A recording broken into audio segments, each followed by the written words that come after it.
À meia-noite, a floresta se erguia, escura, silenciosa, como um cemitério sem lápides. Uma presença pairava no ar denso, frio e úmido. O cheiro de terra molhada e decadência, como um túmulo aberto, permeava tudo. A noite não oferecia conforto, mas sim um aviso, um prenúncio. As árvores, altas e esguias como espectros, recortavam o céu noturno. Seus galhos retorcidos como dedos esqueléticos se entrelaçavam, formando um dossel impenetrável, aprisionando os incautos. O silêncio reinava absoluto, aterrorizante, mais profundo do que o fundo de um poço. A escuridão era profunda, implacável, como o abraço da morte.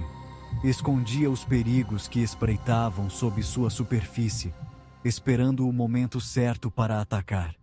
Era uma presença viva, sufocando, esmagando, como um pesadelo que nos envolve em seu manto de terror. Ninguém ousaria entrar neste domínio, a não ser que a morte fosse um alívio. Troncos antigos, retorcidos pelo tempo, como velhos sábios condenados a carregar o fardo dos séculos. A casca, enrugada e fria como a pele de uma serpente, contava histórias de invernos cruéis e verões implacáveis. Em suas formas grotescas, era possível vislumbrar faces monstruosas como demônios presos na madeira. Testemunhas silenciosas dos horrores da floresta. Musgo espesso, verde doentio sob o luar fraco, como a praga que se alastra, cobria cada centímetro da floresta. Era um manto úmido e frio, que absorvia todos os sons, até mesmo os pensamentos. Sob ele, a vida pulsava de forma grotesca. Insetos e vermes se alimentavam da decadência, como se deleitassem com a morte. Fungos brilhavam, sinistros nas raízes nodosas, como olhos malignos espreitando das profundezas. As sombras, alongadas e disformes, dançavam entre as árvores. Criaturas da noite, silenciosas e letais como o próprio destino, espreitavam nas trevas. Seus olhos brilhavam, famintos, observando qualquer movimento, qualquer sinal de vida para se alimentar. A floresta era sua teia, e qualquer um que se aventurasse nela se tornaria presa.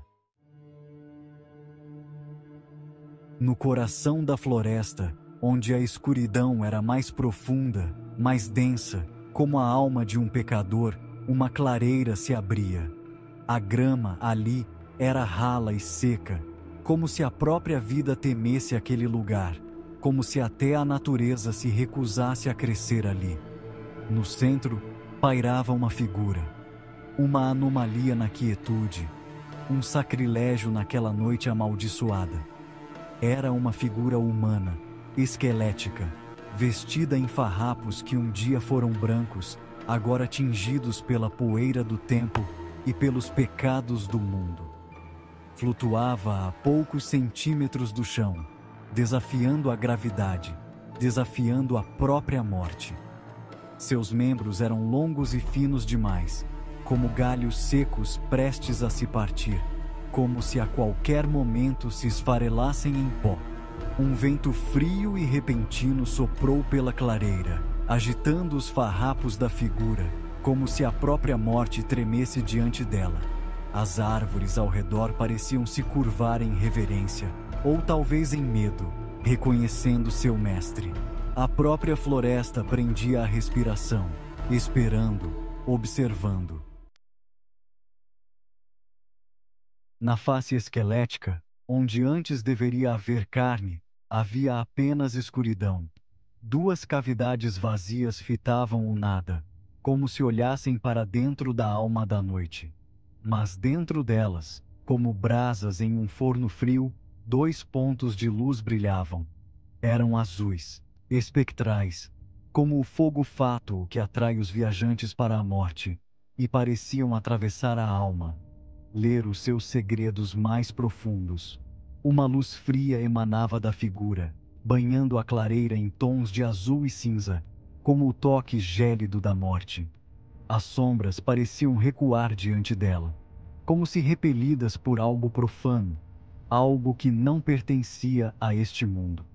O ar se tornou ainda mais gélido, cortante como cacos de vidro, cada respiração uma tortura. Os olhos espectrais se moveram lentamente, varrendo a floresta, como um predador buscando sua presa. Observavam tudo, como se buscassem por algo, ou talvez por alguém. E naqueles olhos não havia compaixão. Apenas uma fome fria e ancestral, uma sede insaciável por algo que ia além da compreensão humana. Ao redor da figura, como mariposas atraídas por uma chama macabra, formas começaram a se mover na névoa.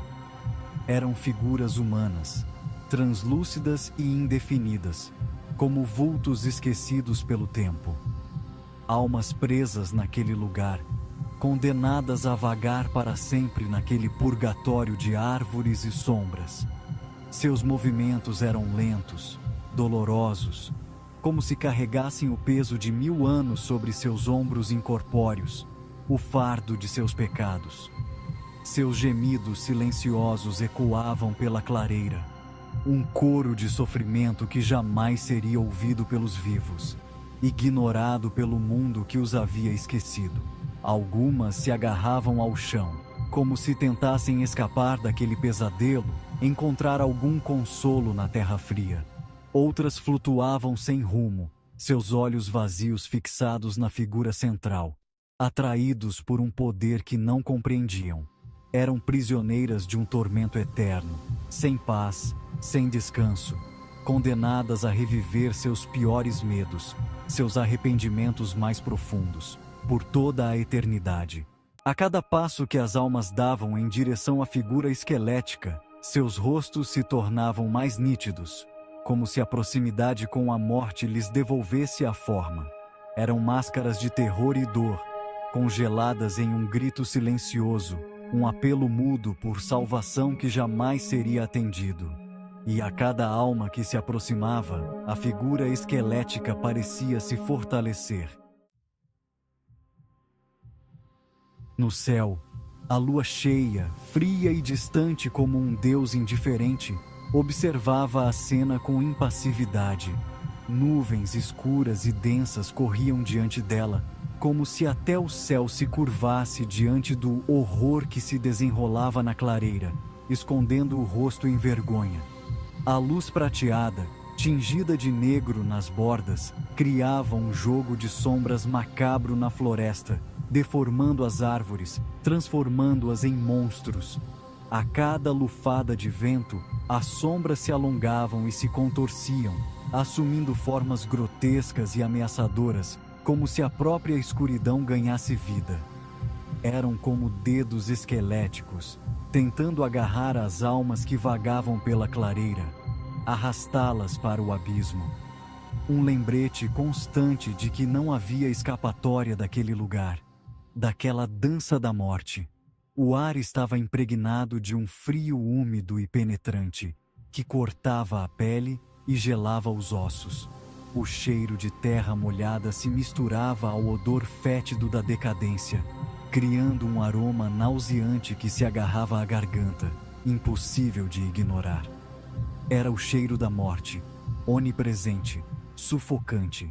A névoa que cobria a floresta se adensou, escondendo o horror na clareira. Era uma névoa fria e úmida, congelando a alma. Apagava as memórias, nublava os sentidos. Dentro da névoa, os gemidos das almas ecoavam. Eram lamentos de dor e desespero, uma ladainha de sofrimento. Formas indefinidas se moviam nas sombras. Sons estranhos ecoavam. A névoa escondia o mundo real, revelando vislumbres do pesadelo. A floresta, antes silenciosa, agora pulsava com uma energia maligna. O terror pairava no ar, denso e sufocante. Era a promessa de algo terrível prestes a acontecer. A figura esquelética parecia absorver a energia da floresta. Seus farrapos esvoaçavam ao vento como asas de um anjo da morte. E as almas ao seu redor giravam cada vez mais rápido. A floresta prendia a respiração, esperando o inevitável. Era o prenúncio de um horror iminente.